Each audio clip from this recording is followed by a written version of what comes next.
Des déclarations contradictoires ont été entendues depuis quelques jours entre les cadres de l'UDPS et les députés provinciaux élus de Bandundu, Maître Jean-Fils Ngaïkomo. À la base, la sortie médiatique du député provincial fustigeant la mauvaise gestion à la mairie de Bandundu, les Palous, doit-on le dire, continuent à s'affirmer comme l'une des premières forces politiques dans la province du Kwilu.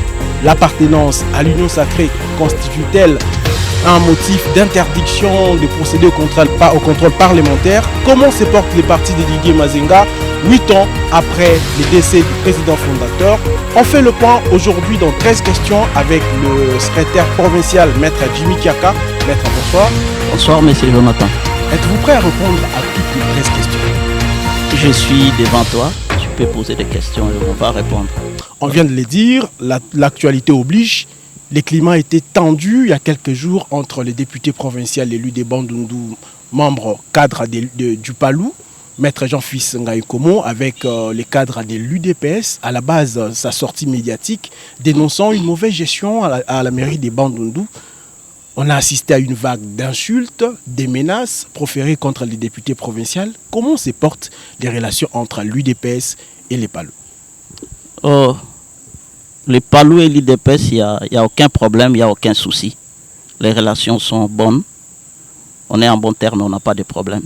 Mais qu'est-ce qui fait que lorsque les députés provinciaux qui se voient dans sa chaise de contrôle, de représentants de la population, dénoncent de faits et qu'ils reçoivent des insultes et qu'on profère même de menaces, est-ce qu'on doit dire qu'il y a quelque chose de caché? Bon, j'ai suivi comme vous, dans les réseaux sociaux, dans des télés, les insultes et les menaces proférées contre l'honorable Jean-Fils Ngaïkomo, qui est l'élit de Bandundu-Ville et du Palou. La question était que l'honorable Jean-Fils a dénoncé la mégestion criante dans la mairie de Bandundu. C'est ça qui a choqué, je crois, les combattants de l'IDPS. L'IDPS est un parti de masse, comme le Palou. Ce qu'il faut savoir. S'il y a un problème, il y a une façon que les combattants agissent qui n'est pas la position du parti. Mais entre les Palou et l'IDPS, il n'y a pas de problème. C'est que les militants de l'IDPS doivent savoir, combattants, on les appelle comme ça, doivent savoir que le maire de la ville, bien qu'il soit de l'IDPS, dès qu'il a un mandat de l'État comme maire de la ville, il devient neutre. C'est une personnalité publique qu'on doit critiquer, qu'on doit contrôler par l'Assemblée. C'est tout à fait normal. Et ce que l'honorable Jean-Fils a fait, ça fait partie de ses missions comme député provincial. Mais au-delà de ça, on garde de bonnes relations, on n'a pas de problème avec l'IDPS. Mais est-ce qu'aujourd'hui, on doit dire que l'appartenance à l'Union sacrée égale à bas contrôle parlementaire, à bas la démocratie, on ne doit rien dire contre le pouvoir en place ou contre les animateurs? Quelle est votre opinion propre de la gestion du maire de Bandundu? D'abord, je ne crois pas qu'on favorise l'impunité ou à bas les contrôles, ça je ne crois pas. Sur la gestion de maire de la ville de Bandundu, tous nous vivons ici dans cette ville.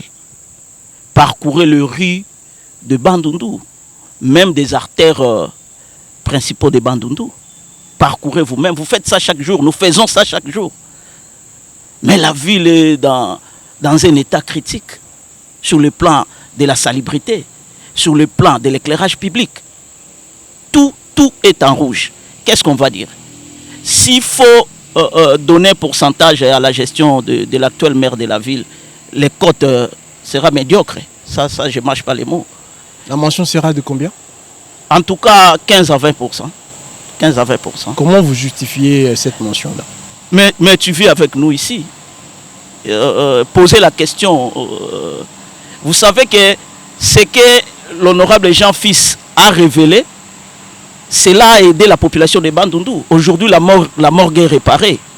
Notre morgue de Bandundu est réparée.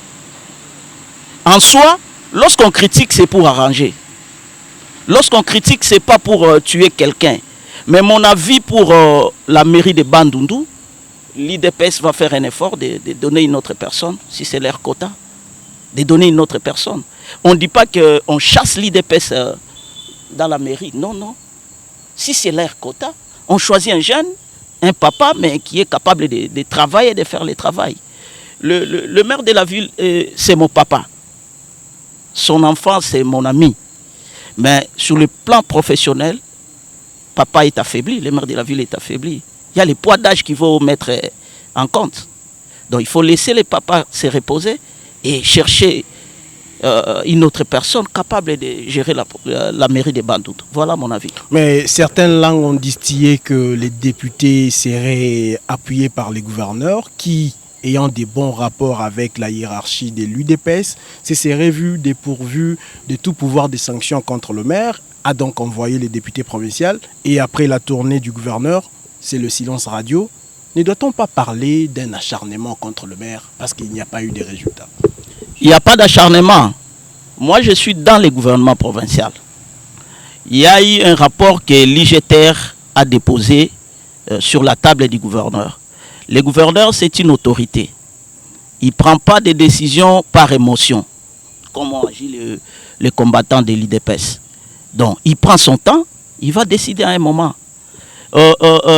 Entre les députés et les gouverneurs, il n'y avait rien. Les députés ont fait son travail, l'honorable Jean-Fils Ngaïkomo, il a fait son travail. Hein? Il a dit tout haut ce que beaucoup de gens disent tout bas.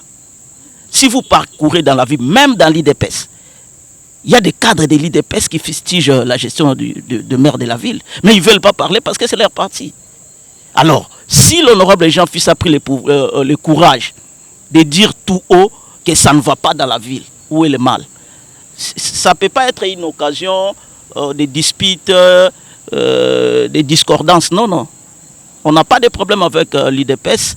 Nous sommes ensemble dans l'IDPS. L'IDPS est Palou. Mais en ce qui concerne la gestion de la ville, ça nous concerne. Ça nous concerne, nous. Et vous. Donc, voilà ce que l'on peut... Bientôt 8 ans. Pour l'heure, parlons du Parti Lumumbiste Unifié. Bientôt 8 ans depuis le décès du président fondateur Antoine Gizenga. Après sa mort, comment se porte le parti dans l'ensemble et précisément dans la ville de Bandundu? Merci beaucoup. Moi, j'ai eu la chance de rencontrer le patriarche de Rez Mémoire. C'était à la fin de sa vie. Et sa mort m'a trouvé loin de la capitale, dans la province de Sankourou. Je suis allé pour les contentieux électoraux. Et 2 jours après, son Excellence Didier Mazenga m'a appelé, le patriarche n'est plus. 8 ans après, vous avez posé la question comment se portent les Palous. Les Palous se portent bien. Les Palous se portent bien. Après la mort du patriarche, il y a eu une transition. Nous avons, le bureau politique s'est réuni. On a donné le pouvoir à un camarade du parti à l'époque et nous avons organisé les congrès, les premiers congrès du Palou, les congrès d'Enganda, des centres Nganda. Nous avons élu le professeur Makiashi comme secrétaire général. Et dans le parcours de sa mission, il y a eu beaucoup de problèmes. Il ne parvenait pas à diriger le parti, il n'y avait pas de réunion de bureau politique pour évaluer ce qu'il fait. Alors, les militants, tous les militants dans l'ensemble ont décidé de le destituer et nous avons organisé un congrès extraordinaire à Fatima et après ce congrès, c'était le secrétaire général, chef du parti, maître Didier Mazenga, l'actuel ministre national du tourisme qui a été élu comme secrétaire général. Il peut y avoir de petits problèmes, de petits soucis, parce qu'il y a des militants qui traînent encore dehors, c'est tout à fait normal. Après la mort d'un papa, l'héritage est toujours disputé, mais il y a toujours un successeur. Il y a toujours un successeur. Voilà, les Palous se portent bien. Aujourd'hui, on compte au moins 4 ailes du Parti Lumumbiste Unifié, chacune portant les noms de la personne qui la dirige. Desquelles faites-vous partie? Et doit-on parler d'une crise de leadership dans le Palou après la mort d'Antoine Gizenga? Non, il n'y a pas des ailes. Les gens peut-être ne comprennent pas, il faut expliquer. Sur la table, par les documents officiels, il y a un seul Palou dirigé par son Excellence Didier Mazenga. Je dis bien juridiquement parlant. S'il y a des charlatans qui crient par-ci, par-là, qu'ils ont un parti Palou, ça nous concerne pas. Nous connaissons officiellement, il y a des ceux qui ont même participé aux élections comme étant Palou. Il y a le Palou dirigé par Mayobo. De quelles élections parlez-vous par Willy Makiashi. Il y a les Palou dirigés par Didier Mazenga. On apprend qu'il y a même une 4e aile du Palou. Comment vous niez? Non, il faut faire une différence. Pendant les élections, on était ensemble. Lors des élections de 2023. On était ensemble, il y avait des problèmes, mais on était ensemble. On est parti aux élections ensemble. C'est après les élections, le résultat chaotique de notre ex-camarade Makiashi a poussé qu'il soit destitué. Mais avant les élections, on était ensemble. Voilà. Et après ces élections, Didier Mazenga avec tous les élus, provinciaux comme nationaux. Mais on accuse Didier Mazenga d'user un peu de sa casquette politique, de sa position au niveau national pour influencer les congrès, d'être à la manœuvre derrière la destitution de Willy Makiashi, d'user un peu de son influence dans l'entourage du chef de l'État pour s'accaparer la gestion du parti. Je ne crois pas. Je ne crois pas. Mazenga, c'est un leader au vrai sens du mot.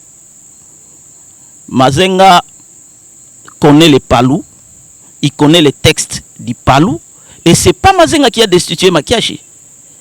On l'accuse d'avoir financé. Non, les militants de Lubumbashi, les militants de Kivu, les militants de Bandundouville, ici on a fait une déclaration, partout on a fait des déclarations pour la gestion de Makiashi. C'est comme on décrit aussi la gestion du maire de la ville. Mais est-ce qu'on ne doit pas s'attendre à ce que ça devienne un jeu de ping-pong? Aujourd'hui, vous êtes ministre, vous dirigez le parti. Demain, lorsque vous quittez, il y a quelqu'un qui use de son influence politique et de son positionnement pour vous destituer. Vous savez, ça sera l'effondrement du parti. Non. Qui va venir pour destituer Mazenga? Si Mazenga gère mal, nous, les militants, nous allons décrire aussi sa gestion. Mais jusque-là, il est fort, il travaille pour le Palou. Mazenga a fait un travail dans 2 ans. Le Palou maintenant est implanté sur toute l'étendue de la RDC. Toute l'étendue, même vers le fait fond là-bas. Hein? Dans les Kivu, là où il y a le M23. À la veille même, lorsqu'on a pris Goma, je crois, le secrétaire permanent était en mission. On a déjà signé tous les documents pour aller au Kivu. Mais c'est un petit retard. Je crois que c'était profitable à lui. Et 2 jours après, on a pris Goma. Vous aviez gagné le procès. Didier Mazenga a été confirmé comme président national du parti. Mais qu'est-ce qui fait que jusqu'alors, la récupération du siège de Kikwit soit encore à la traîne? Vous ne savez pas entrer en possession de ces bureaux? Oui. Il n'y a pas seulement le siège de Kikwit, il y a aussi le siège de Kinshasa. Ça, vous avez oublié, à Matete. C'est notre siège, nous allons les récupérer.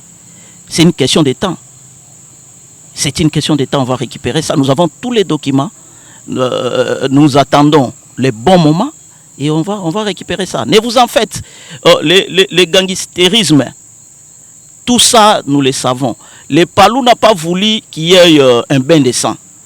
Vous savez, à Kinshasa, à l'époque, à notre siège de Matete, lorsqu'on a nommé Makiashi à la place de Laure Kawanja, mes camarades sont là, Laure Kawanja a refusé catégoriquement de quitter le parti, les sièges du parti. Et il y a eu bain de sang, nos militants sont morts à l'époque, on ne veut pas encore ça. On veut faire ça calmement. Makiashi peut prendre tout le temps qu'il veut, mais nous allons récupérer les sièges de Kikwit. Non seulement de Kikwit et de Kinshasa, là où se trouve Mayobo, illégalement. comme Makiash. On voit le Palou avoir des députés simplement dans la province du Kwilu, un peu dans la province du Kwango. Récemment, il y a une année ou quelques mois, on a vu le président national arriver au Congo central. Est-ce qu'on doit dire que c'est un parti régional? Après la mort du président fondateur, avec toutes ces séparations, quel est le niveau ou l'ancrage du Palou sur l'ensemble du territoire national?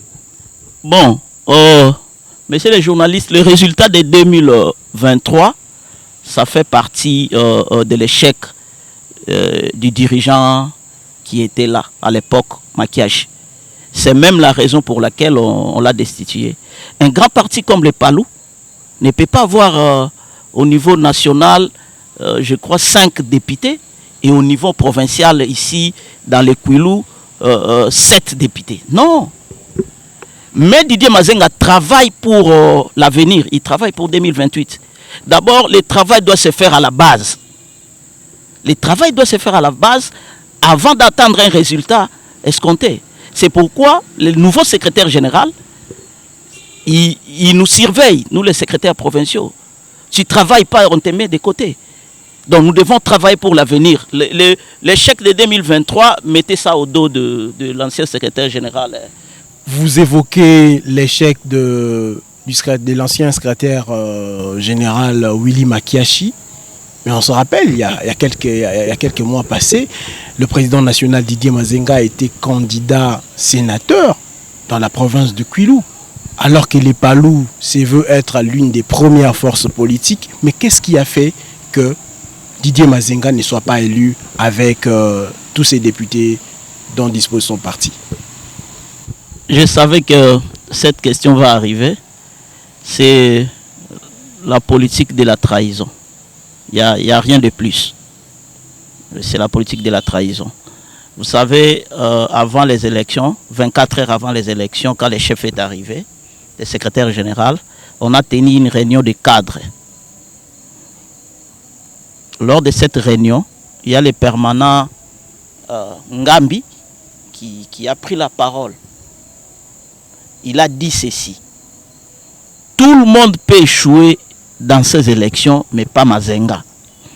Si Mazenga échoue, c'est toute la planète qui va parler. Et c'était arrivé, malheureusement. Malheureusement, c'était arrivé. C'est un papa, c'est un grand leader. C'est passé déjà. Vous savez, Kengo Dondo, aux élections sénatoriales, le président du Sénat, avec Cheo Kitundu qui avait tout le peuple perdu derrière lui. Mais Kengo a remporté. Ministre de son État, plusieurs fois ministre. C'est ce que je vous dis. Cheo Kitundu avait le pouvoir entre ses mains. À l'Assemblée provinciale, après presque le parti CNC. Mais n'est-ce pas là une humiliation? C'est pas une humiliation, c'est un réconfort. C'est un réarmement moral pour le secrétaire général. Il a compris enfin qui est qui. Mais c'est un papa. Il a pardonné, il avance. C'est un leader. Un leader, est-ce que vous connaissez la théorie des masques? La théorie des masques. Donc, quelqu'un qui porte un masque, il ne faut pas confondre le visage du masque et la personne elle-même. Donc, il faut entrer dedans et savoir le visage de la personne sur le masque qu'il porte. Donc, c'est un leader a un rôle à jouer. Un leader dans une organisation a un rôle à jouer. On l'a vu. Même dans le malheur, même dans la joie, il doit jouer son rôle. On a vu des scènes malheureuses après les élections, des vidéos devenues virales sur les réseaux sociaux, illustrant des individus qui se réclament du Palou, un député provincial à qui on demande de l'argent. Vous aviez reçu l'argent pour voter pour le président national. Restituez-nous l'argent parce qu'il n'a pas été élu. N'est-ce pas là une vidéo qui présage la corruption au sein du Palou? Le parti Palou, parti Lumumbi signifié, c'est un parti discipliné. C'est un parti discipliné. Un montage monté de toutes pièces par les adversaires de Mazenga, comme d'habitude. On l'a fait lors des élections de 2023 Massima Nimba. On l'a refait lors des élections ce qui était raté quand on a repris les élections, vous avez suivi ce qui s'est passé. Tout était sur les dos et sur la tête de Mazenga. Et après son échec, même après son échec, ces gens-là les poursuivent. Voilà l'essence d'un leader. Je persiste et je signe, ce n'était pas les militants du Palou. Un groupe de gens non autrement identifiés, on a déposé même une plainte ici. Si vous partez au parquet général, vous allez trouver la plainte du Palou. Donc, sans nul doute, les Palou est l'un des partis politiques suffisamment représentés dans les institutions provinciales. Plusieurs mois après l'installation des animateurs à l'Assemblée provinciale comme au gouvernement, quel bilan dressez-vous au cas par cas? Pour l'Assemblée provinciale d'Ikouilou, le bilan est mitigé. On peut évaluer une assemblée par ses productions, ce qu'elle a produit. Et on attend de l'Assemblée provinciale qu'ils nous produise des lois, des règlements pour que la province puisse avancer, puisse se développer. Lorsque nous avançons à vide, vous savez, il y a des taxes ici en province ici qui manquent une base légale. Allez-y à la DGREC. Et même ici au gouvernement provincial. Il y a la loi sur la fonction publique provinciale qui traîne encore. Plus de 7 ans. Qu'est-ce qu'on va dire? Il n'y a plus rien, il n'y a plus rien. Le bilan est mitigé, mais nous attendons. Ils ont dit qu'ils ont fait seulement 6 mois. Je crois 2 sessions. C'est amplement suffisant. Vous ne connaissez rien du travail abattu à l'Assemblée? Quel travail, par exemple? Dis-moi, quel travail? Je connais que l'Assemblée, chaque député a donné son frère, son enfant, ainsi de suite, pour les administratifs ou le bureau de l'Assemblée et à la DGREC. C'est ce que je sais. Et tout le monde le sait. Vous n'écoutez pas leurs noms. Ce sont les noms qui sont semblables. Hein? Il y a Kimossi de l'autre côté et Kimossi de l'autre côté. Est-ce que ça, c'est un exemple? S'il faut aller auditer, prenons l'exemple. Moi, j'ai entendu parler que l'Assemblée... moi, je parle dans ma peau de politique. Je parle dans ma peau de politique. Si aujourd'hui, l'Assemblée provinciale, comme j'ai ouï dire, qu'elle va aller auditer la DGREC, mais il va passer par où? Parce que partout, ce sont les amis, les enfants, les cousins. Ils vont sanctionner qui? Avant de bien faire les choses, il faut entrer dans soi-même et travailler pour l'intérêt de la province. Donc l'Assemblée doit... on attend l'Assemblée à la session de mars pour voir comment ils vont travailler et on va les évaluer. Mais pour les 2 sessions, le bilan est mitigé. Si vous étiez demandé de donner une mention, ça serait laquelle? Pour l'Assemblée, la mention par rapport au BIS, au groupe électrogène, je crois que c'est moins de 30%. C'est mon avis, hein? Ça n'engage pas les autres, mais c'est ce que je peux dire. Venons-en au gouvernement provincial, ça fait plusieurs mois déjà, je pense 7 à 8 mois peut-être, depuis que le gouverneur et son équipe sont en place. Quel bilan vous dressez de tous ces temps passés à la tête de la province? Le petit moment que le gouvernement provincial est investi, il souffrait dans son fort intérieur, le gouvernement provincial que vous voyez là. Le gouvernement provincial doit recevoir constitutionnellement. Il y a les frais de fonctionnement, les frais de rétrocession et il y a le frais pour les investissements. Mais depuis que le gouvernement provincial, dirigé par son Excellence Philippe Akamitou Nandolo, il n'a rien reçu. Rien reçu jusqu'à aujourd'hui. Il peine à fonctionner par le maigre recette de la DGREC. Faut-il ajouter encore, il faut combattre et lutter contre la corruption et le clientélisme que je vous ai dit tantôt. Donc voilà. Pour le bilan du gouvernement provincial, c'est ce que je peux dire parce que je ne suis pas le porte-parole du gouvernement provincial. Vous connaissez Cyril Ekwe. Il est le chargé de communication du gouverneur. Il a la charge de communiquer sur le bilan du gouverneur. Mais ce que moi j'ai dit, le peu de ce que le gouverneur fait, pour moi c'est suffisant. Parce que, vous savez, aujourd'hui les routes, Il faut beaucoup d'argent pour faire les routes. Tu peux avoir la volonté, mais il faut beaucoup de moyens. Et ces moyens-là, avec le recette propre qu'on partage encore avec d'autres institutions, c'est un peu compliqué. Mais le gouverneur est en train de retravailler encore. Vous évoquez les difficultés liées au fait que la rétrocession ne soit pas régulièrement envoyée. Mais n'est-ce pas là aussi une façon de justifier l'absence d'initiative? Parce qu'on n'a presque rien vu depuis que le gouverneur est là. Aucune initiative propre, sinon les travaux dans le cadre des préparatifs de la 13e session de la conférence des gouverneurs. Okay. N'est-ce pas là une fuite en avant? Ce n'est pas une fuite en avant. Comme je vous ai dit, des questions qu'on veut entrer au fond du bilan du gouvernement provincial. Ça, il faut appeler Cyril Ekwe, qui est le communicateur du gouverneur. Je ne sais pas, le gouvernement provincial, s'il a un porte-parole. Il y a un ministre porte-parole, oui. Malheureusement, c'est nous qui posons des questions. il faut les chercher et lui poser toutes ces questions. Mais si vous étiez demandé, comme à l'Assemblée, quelle mention vous donnez au gouvernement provincial? Ça, il faut demander à Cyril Ekwe. Pour l'Assemblée, vous avez la réponse? Parce que ils sont... Ça a sauté aux yeux. L'Assemblée est une émanation du peuple. C'est que les gens oublient. Mais le gouvernement provincial nous soutient directement. Non. L'Assemblée, c'est le petit peuple. Ils sont là-bas par une élection directe. Donc moi, je pars, je vote. Mais le gouvernement provincial, c'est par élection indirecte. Ce sont des grands électeurs qui peuvent faire ce qu'ils veulent. Nous devons critiquer l'Assemblée provinciale parce que nous sommes leurs chefs. Voilà. Le gouvernement provincial, c'est l'Assemblée qui doit les critiquer, les contrôler. Moi, ce n'est pas mon problème. S'ils ne font pas leur travail, ce n'est pas mon problème. Parlons à présent de préparatifs de la 13e session de la conférence des gouverneurs. Comme vous le savez, le président de la République est attendu dans la province du Kwilu.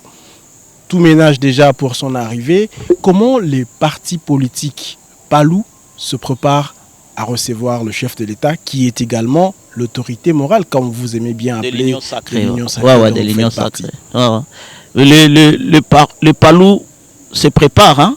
Le parti Lumbi signifié, dirigé de main de maître par son excellence maître Didier Mazenga, travaille jour et nuit, le Palou Bandundu, pour accueillir les chefs de l'État et notre chef. On est chaque jour en réunion de mobilisation, redynamisation du parti pour que le président de la République, qui est l'autorité suprême de l'Union sacrée, et les vieux partenaires du Palou, vous savez qu'il a fait confiance à notre chef pendant plusieurs gouvernements jusqu'à aujourd'hui. Alors le Palou va les accueillir, il n'y a pas de problème. De ces côtés-là, on se prépare, il n'y a pas de problème. 2028, 2028 c'est dans presque 2 ans. Comment les Palous se préparent pour les prochaines échéances électorales? Voilà, ça c'est la vraie question pour les Palous. Les Palous, depuis l'arrivée du secrétaire général, le cap est placé vers 2028 pour les élections. L'échec du 2023, des élections de 2023, nous a donné la force de réarmer nos bases pour les futures élections. Gardez cette émission après les élections de 2028, on reviendra ici, vous allez voir ce que les Palous va faire sur toute l'étendue de la RDC avec Mazenga. Parce que Mazenga c'est un félin politique, hein? C'est un grand politicien. Les gens le voient comme ça, mais c'est un monsieur qui travaille jour et nuit. Il me dit, Jimmy, moi je ne dors pas si je n'ai pas la solution de quelque chose que je suis en train de faire. Je ne dors pas, je n'ai pas sommeil. Et pour les Palous, je travaille chaque jour, minute par minute. Vous allez voir après 2028 combien de lits que les Palous va avoir dans son panier. Voilà. C'était 13 questions pour faire le point du fonctionnement du parti lumumbiste unifié une mise au point sur les déclarations contradictoires qu'on avait entendues ici à Bandundu-Ville autour de la sortie médiatique du député provincial qui est également membre du PALU, cadre du PALU, maître Jean-Fils Ngaïkomo, qui avait fustigé la mauvaise gestion à la mairie de Bandundu. On a également fait le point de l'évolution du parti 8 ans après la mort du président fondateur Antoine Gizenga.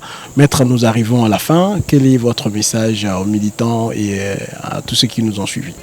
Merci beaucoup. Je vous remercie d'abord de penser à ma personne pour cette émission.